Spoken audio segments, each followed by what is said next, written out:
So I see everyone is on, so let's make a start. Good evening, everyone, and welcome to today's webinar. My name is Malte Jordan. I'm a partner at Watson, Farley & Williams Hamburg office, and I'm also the co-head of our Global Energy Group, and it's my great pleasure to be your host for today's webinar. Now, today's webinar is the inaugural episode of a new series of webinars called Energy Insights, in which we invite eminent figures from the energy sector for long-form conversation about important topics that we believe will move the needle for the sector going forward. Most of you will, hopefully, know Watson, Farley & Williams already, so I will not spend too much time on introducing ourselves. I will say, however, that we as a leading international law firm in the energy sector not only feel embedded in the sector, but also indebted to the sector. And that's why we feel particularly excited to start this new format today, which will hopefully help push interesting new ideas that will help the sector transition and overcome its challenges, of which there was, of course, no shortage even before the COVID-19 pandemic. Now, much has already been said about the effects of the pandemic on the economy.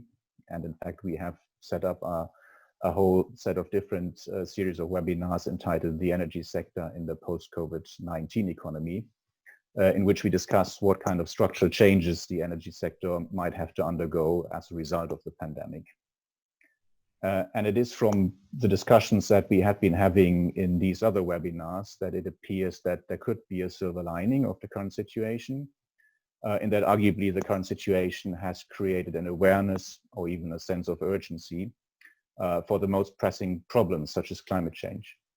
And in fact, as many of you will have recognized, many European countries have now released economic recovery plans, not only designed to provide support to those hit hardest by the pandemic, but also aiming at strategically reshaping our economies to make them fit for purpose for the future. And in doing so, relying very much on energy transition themes.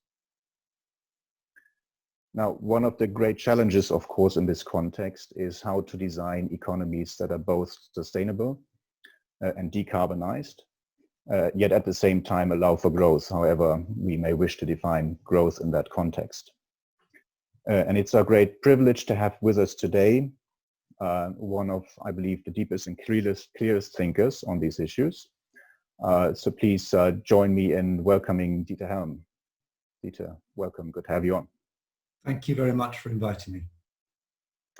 Dieter is an official fellow of economics at New College, Oxford, and a professor of economic policy at the University of Oxford. He's also the chair of the Natural Capital Committee and has completed the Helm Review on the cost of energy for the British government in 2017. He's also the author of numerous books, such as The Carbon Crunch in 2015, Burnout, the Endgame for Fossil Fuels in 2018, and most recently, Net Zero, How We Stop Causing Climate Change, which I think has been published just this month. And indeed, the key themes of his recent book, Net Zero, is what we want to discuss with Dieter today. Speaking to Dieter today is my colleague Marianne Anton. Marianne is a senior associate in our London energy team. She was seconded to National Grid and worked at Ofgem for 4 years. And Marianne is providing regulatory advice in the energy sector. Before I hand over to Marianne, I'd like to thank all of you who have submitted questions in advance. Unfortunately, we can't get to every question, but we've tried to include as many as possible. We'd like to conclude this conversation on schedule, so we will not be taking questions during the live presentation. There is, however, a chat function available if you have any technical queries or require technical support during our presentation. And now, without further ado, over to you, Marianne. Thank you very much, Malte. I'd just like to add my welcome and thanks as well, Dieter. It's very good to have you. Conscious of time, and we have a lot of ground to cover, so I'll just dive right in, and we'll start, I guess, with what was it that prompted you to put pen to paper to write Net Zero? Well, as I say right at the start of the book, I thought I'd finished writing about climate change in the sense of not that climate change was sorted, but I'd made the points I wanted to make back in Carbon Crunch and in the Burnout. However, two things have made me almost angry, or at least motivated me to get going. And the first was that, you know, if you'd asked me when I wrote the Carbon Crunch or, you know, back in 1990, how we could get 220 without making a single dent in the increase in carbon concentration in the atmosphere year after year, I'd have thought that a failure. And I'm astounded that we're still adding 2 parts per million per annum, year in, year out, financial crisis in or out, and even COVID in and out. That, of course, you know, comes back to my old question of, you know, why are we making so little progress? But the second was an immediate point. I read the Climate Change Committee's submission on whether the government should adopt net zero back in mid 2019. And it had a statement right at the beginning which said, by reducing emissions produced in the UK to zero, we also end our commitment to rising global temperatures. This is wrong, really seriously wrong, and the ways in which it's wrong tell us an enormous amount about how inefficient our approach to trying to address climate change is. So it's that immediate reaction to that statement, and I've tried to set out in the book how we could do it a lot better.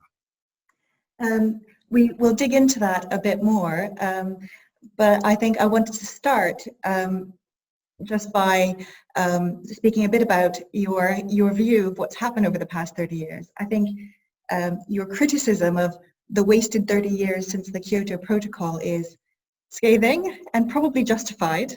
And my question there, I suppose, is two parts. I think, to what extent is the view today coloured by the benefit of hindsight? And do you think, can you pinpoint any key points along the way over the last 3 decades when you think a different path was actually a real possibility, when we could have done something differently? Well, I think we have to start with a brutal realisation of just how little has been achieved despite 30 years of effort. As I said in the answer to the previous question, you know, 2 parts per million added every year for 30 years non-stop. Okay, and you know, the only thing that matters is the concentration of carbon in the atmosphere. You know, emissions of course matter, but so does sequestration by our natural environment, which has been balancing up carbon for the last millions of years.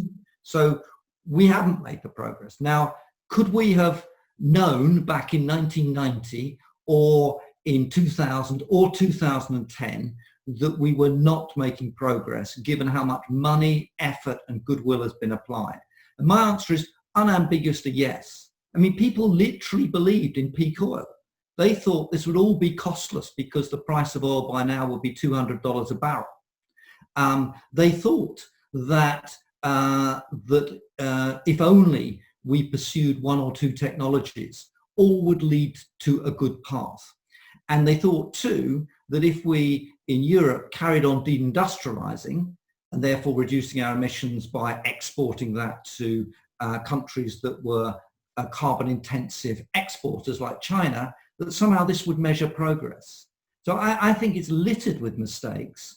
And the point is not to, you know, hark back to that, but to say, look, isn't it about time after 30 years, given we've got past 410 parts per million of carbon, and we're well on the way to 1.5 degrees warming within the next 5 years, isn't it time we got ourselves on a path that might actually deal with this problem, as opposed to continue with more of the same and, you know, one more effort and that'll get us over the line? I think someone once said that the definition of insanity is doing the same thing over and over again and expecting a different result. So I think that's a point very well made. You make several suggestions in Net Zero about how we could be doing things differently. And one of the recurring themes is the need for the state to provide what you've called public goods that the market isn't going to provide unaided. To a certain extent, having worked myself at Ofgem, I think there is an effort to do a little bit of that, or at least encourage it in the right direction. But I wondered whether this recurring theme was an argument perhaps for renationalization of energy infrastructure. Okay, so there are three broad boxes of policies that I think we ought to be pursuing. One is carbon pricing, and I'm sure we'll come back to that. You know, if polluters don't pay, the incentive to do much about it is pretty limited, and I have a particular view about that. The second is infrastructures, what we might call the public goods, which I don't believe the market will provide on its own, and the state must be involved in that activity. And the third box is R&D, where the state will always have to be involved because the private sector will never do enough. Now, the big mistake in the nationalisation debate is, and it's a mistake made on both sides, the left and the right, is the idea that it's either all state or no state. That either the private sector can solve all these things and we just get the government out of the way, or, you know, if we could have Corbyn's state doing everything, it would be fine. And the answer is, in any market like this, it's a balance. So the state does have to have a system plan. It has to have an idea of what the system in aggregate has to deliver, security of supply, the carbon budgets, etc.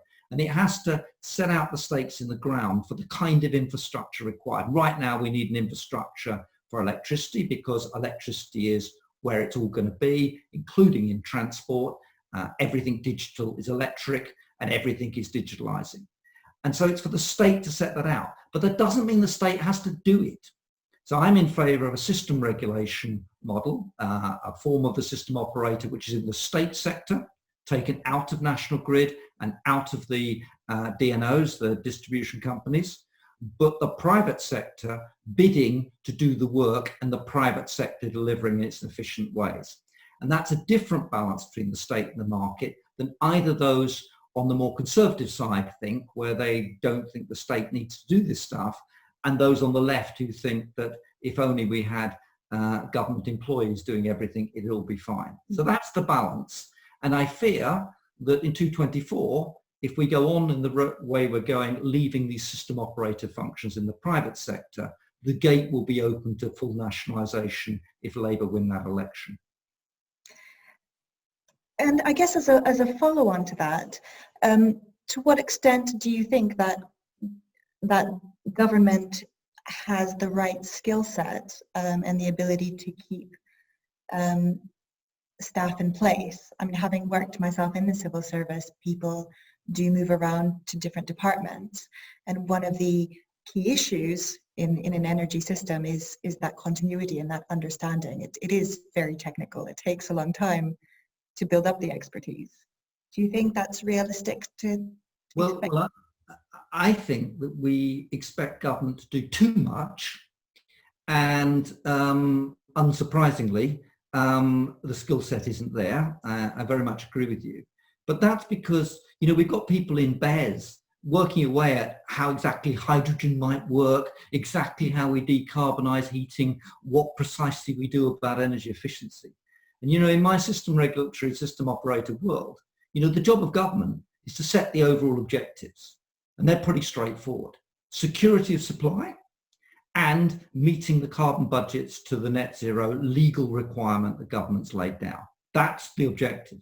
Now, my system regulator stroke system operator, that's where the technical skills are placed.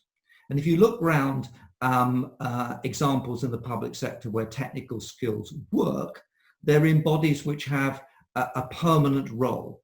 So they're in the Bank of England, which, by the way, is a nationalised company. They're in the Climate Change Committee. They're in other environmental bodies. So I think it's a question of getting the architecture of the state correct. So the state does the political stuff. It's the job of democratically elected MPs to decide in Parliament what's the security requirement we need. And it's for Parliament to mandate for the carbon budgets. But then it's for technical expertise, and that's about putting up a system plan. And from that plan, then we have as many auctions, as many bids, as much role of the private sector as we possibly can in delivering it. Great. Well, I shall look forward to your next book on that one, setting out their role for them. Going back to net zero, net zero seems to be a real call to arms to all of us as individuals and companies to take responsibility for our own carbon consumption. Could you give us a flavor of what that means, what that might look like practically in our day-to-day lives? Okay, but just before I do, I did set out in the cost of energy review what this institutional architecture should look like. So I have actually tried to set it out, and there's a big paper on system regulation on my website if anyone's interested in the technical detail. We'll remind them that it's there. Your question about the net zero. So net zero, as specified, is a territorial carbon production unilateral target.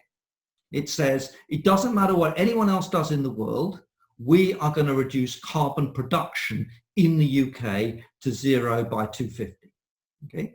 Now you have to realise that that isn't actually necessarily going to make much difference to climate change. And there is a clear and obvious point to make, which is carbon is global. It doesn't know any boundaries. And if you reduce territorial production in Britain, it doesn't mean that your carbon footprint goes down. After all, when we were discussing net zero last year, that was when British Steel was in crisis, and the question was, should it close down or should the government bail it out? Well, if you want to get net zero on a unilateral carbon production basis territorial, best thing is to shut it down and import the steel from China, because your emissions will go down, you're much better on the road towards net zero, and you've made climate change worse in the process. And you know, why not close INEOS and Grangemouth as well? In fact, why not hope that Brexit kills off the car industry completely? Because all of this will finish off the deindustrialization of our economy, and that will get us faster to net zero. It'll make climate change worse. And that's the story across Europe generally. The reason Kyoto is a European protocol, everyone else left or didn't join, is because Europe was deindustrializing, particularly after the fall of the Berlin Wall back in 1990. And what's happened, all that carbon concentration in the atmosphere is associated with the great industrialization of China and economic development outside Europe, and we have imported that stuff. And this drives to, so if you unilaterally want to act on climate change and you unilaterally want to make sure that you don't cause any more climate change, you have to reduce your carbon consumption. That's what counts, not carbon production per se. And that means both personally, individually, and as a country, we have to treat all our consumption on the same basis according to its carbon content. That means imports on the same basis as domestic production, so that Chinese steel priced in carbon as well as domestically. And you and I have to think quite hard about our carbon that we consume personally. And in the book, I set out how you should construct your own carbon diary, so you can see the damage you're causing and the things that you could do best to reduce your own carbon footprint. And do you have examples of sort of the practical day-to-day changes, just to give us a flavor of what these changes would look like for us as individuals? Okay, so we're all hypocrites when we come to these things. Me as much as anybody else, you know, we'll all proclaim how much we care about climate change, and we'll all hopefully try to encourage governments to do something about it. But, you know, hey, we'll still go on our holiday abroad and get on that aircraft. Not quite on the lines of the actress who flew from California back to Oxford Circus to sit in the boat and then flew back again, the carbon consumption of which is enormous. Personally, I decided in the middle of last year that I wouldn't fly anymore. And if you look at the things that you could do to reduce your emissions, flying is really pretty awful. And personally, the thought of never going to Heathrow Airport again is a luxury which allows me to pretend that I'm a good soul, but actually it's aside. So, you know, there are lots of things you can do, but what you realize if you put your own personal carbon diary together is just how much of what you consume is dependent on global trade. You know, clothes, fast fashion, the palm oil that goes into your breakfast cereal, to your packaging, you know, all this stuff is out there. And that's trying to raise people's eyes to realize this is a global problem. And whether we like it or not, actually, climate change will be solved in China, India, and Africa before anywhere else. They will have 1 billion more people by the end of the century. Africa, phenomenal population growth and economic growth. And that's what matters. And those economic developments depend on us, the consumers, buying their stuff. And if we price carbon here, but not on the imports, we're just subsidizing carbon emissions abroad. And that's not good for the planet.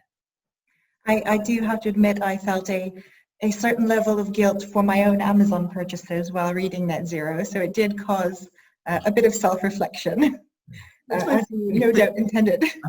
I meant you to make it's all designed to get people to understand that this is about fundamentally what you and I do as consumption, and therefore in a carbon sense we are living beyond our carbon means, and we have to substitute. And if you genuinely want to get to net zero by 2050, which I want to, and everyone else who signs up to this seems to have been persuaded that at that point they will no longer be causing climate change, then there's no way out. You have to make sure that your net carbon consumption is zero at that date. And that's a lot tougher than just production.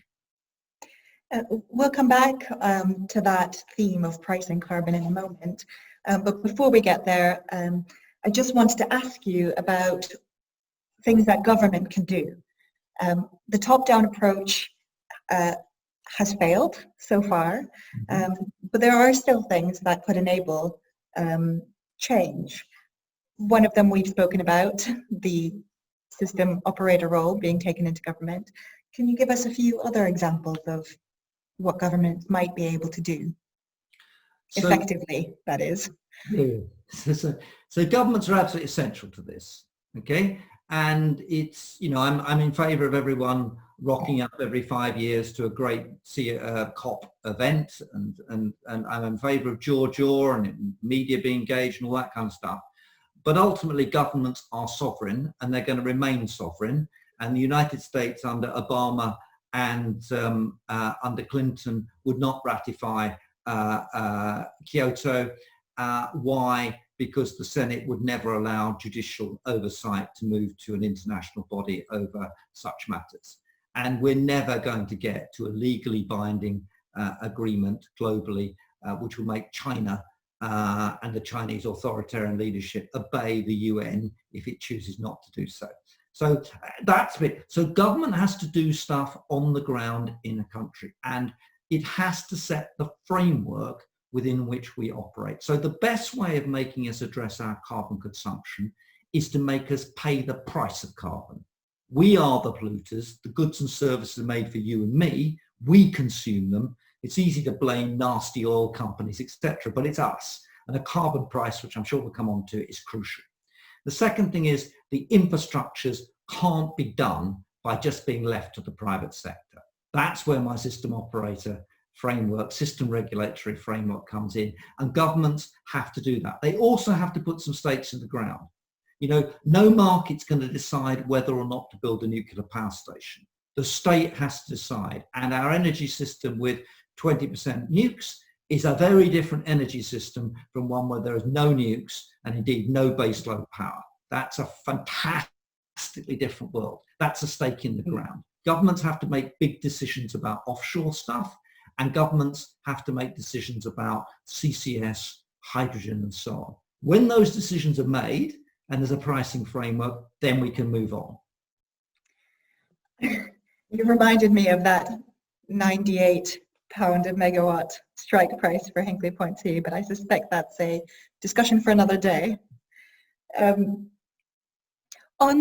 carbon pricing, if we do include carbon prices in all of the goods we consume, I think the expected result is that prices will go up and should go up. There will be perhaps an unintended consequence here that the poorest households and the most vulnerable will be hit the hardest. Do you have any suggestions on how the most vulnerable and the most disadvantaged can be protected while we move to this new regime. So my starting point is, in aggregate, we're living beyond our carbon means. So when you take your carbon diary and work out how you would do it net carbon consumption zero, you will find out that it'll be more expensive than it otherwise would have been. This is part of the theme I pursued, which anyone thinks you can convert a carbon intensive economy into a net zero economy and it be cheap is completely deluding themselves. This is going to cost a lot of money to do this, and politicians keep going around telling people, as do lobbyists, that, you know, it's all going to be cheap, right? It's all a good news, there's no extra cost. Not true. But the point about the carbon pricing in particular is that it raises a lot of money. Indeed, my hope for carbon pricing is partly based on the fact that governments have run out of other things to tax. Usually they don't do these things for the right reason, they do it because they need the money. But when that tax is levied, that price is put on carbon, we the polluters pay, you've then got a choice of how you want to spend it. And clearly there are big options as to who should pay. And recall that the other feature of our new energy market is that almost everything is capacity rather than energy. The wholesale markets are disappearing. Nuclear power, wind power, solar panel is all zero marginal cost. That's the end of the wholesale market. So electricity generation becomes like networks. It's just lumps of physical capital. And we all know from sort of 101 economics that what we're doing in paying for the capacity is we're working out how to raise money from different customers who can pay different amounts to a fixed lump sum cost, which is inescapable. There's no competition in paying or not paying for an offshore wind farm. So I think there is huge scope to think again about the whole structure of tariffs that people pay.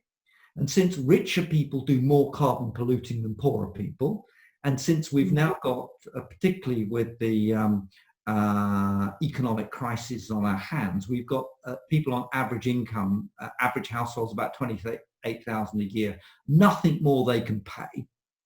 We'll have to rebalance that, but we'll have the money because the money's coming out of the pricing. So this requires, and we need to do it anyway, a real rethink of the structure of tariffs for a zero marginal cost, capacity, use of system, charging regime. And I have ideas about that. That's another session, I think. But yeah, we've got to do that because we've got to carry people with us. Otherwise, you know, we end up in this silly world where governments will only do things which have zero cost, and the consequence will be another 30 wasted years. Which we really can't afford. I think I can see we've had a question related to carbon sequestration, and we were going to speak about that anyway. I think in your book you state that sequestration is the poor relation of emissions reductions in climate change strategies, and that it shouldn't be. Could you explain a bit about why that is?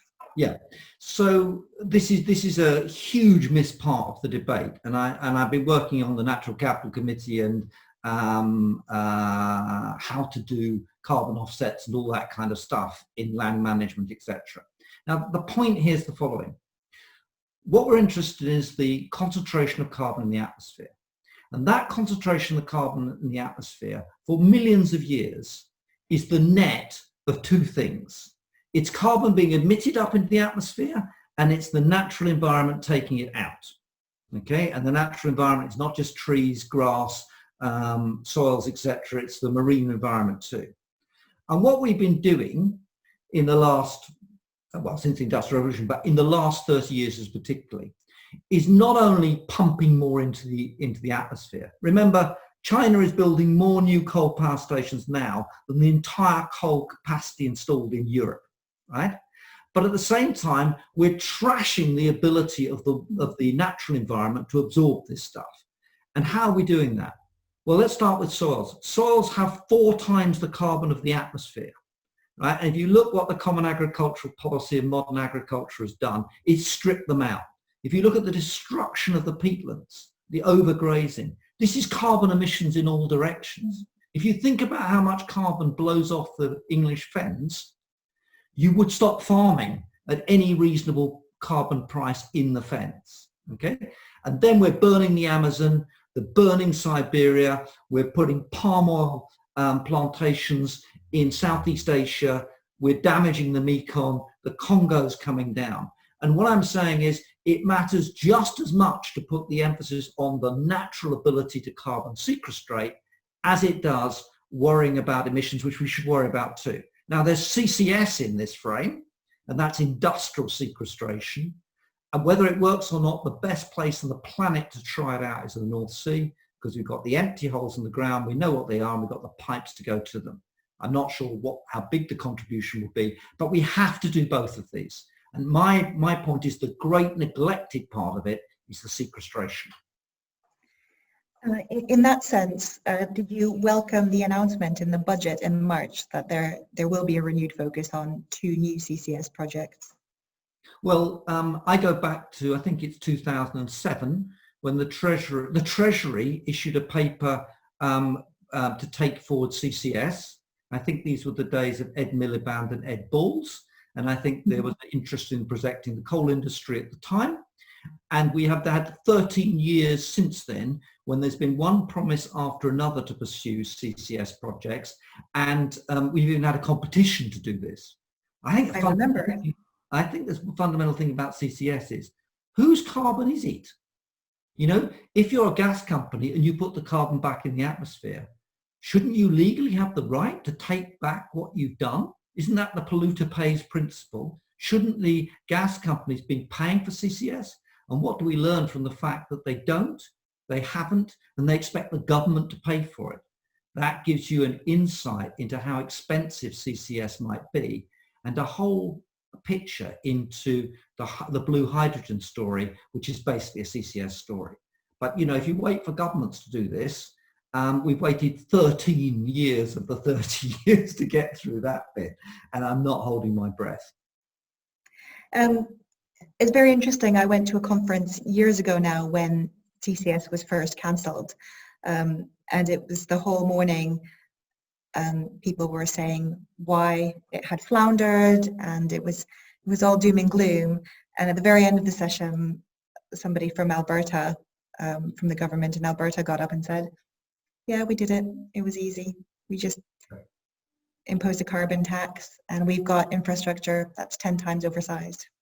Well, that's partly right, okay, but remember the main purpose of CCS that's been done globally is oil-enhanced recovery.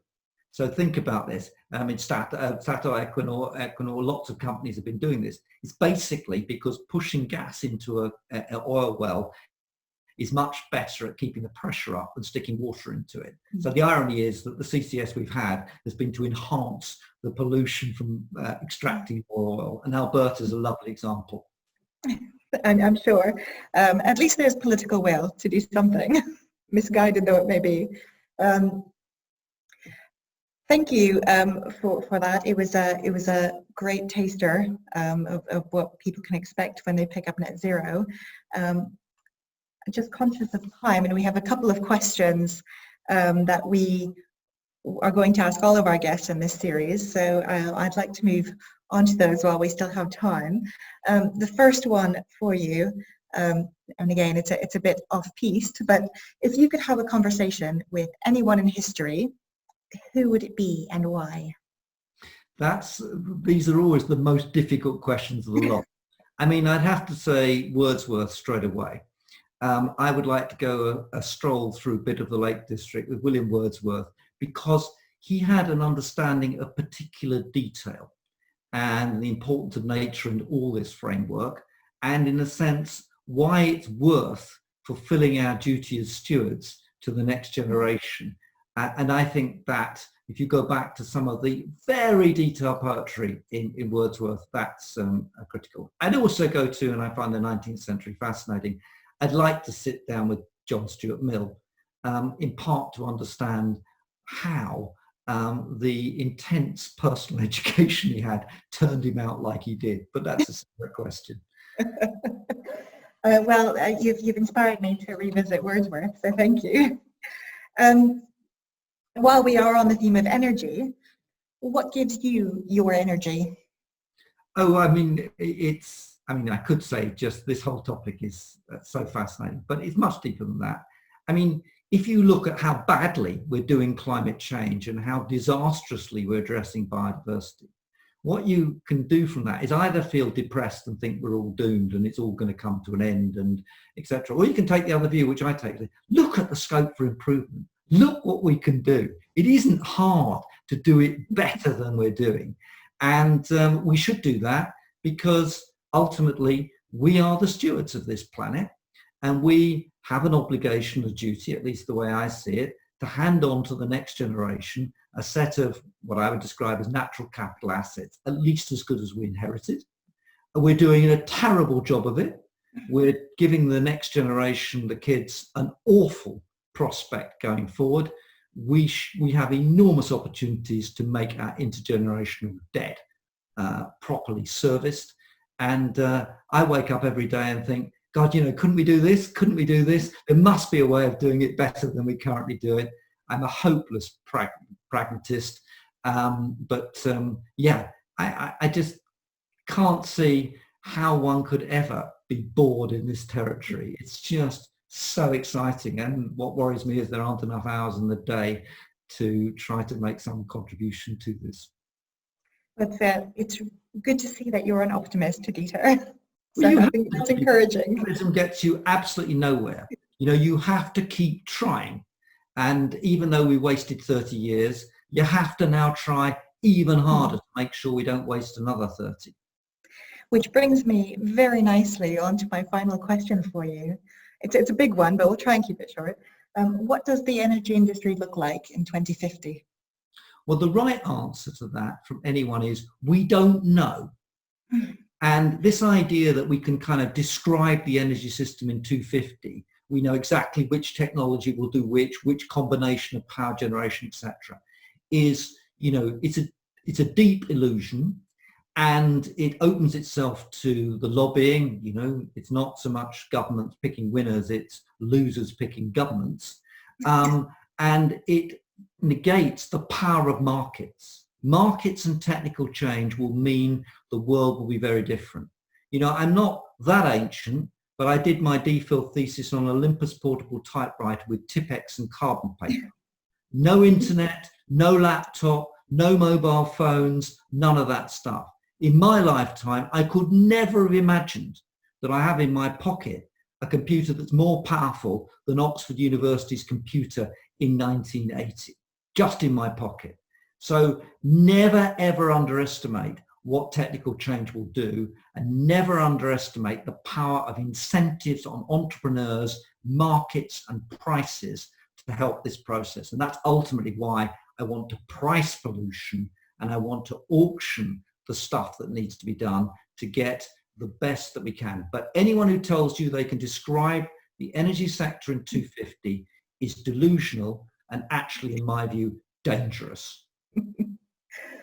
Well, thank you. Thank you very much, Dieter. It's been a fascinating talk, and I could keep you here for another hour, but I am conscious of time and your time as well, and I will therefore hand over back to Malte for some final housekeeping points. Thank you, Dieter.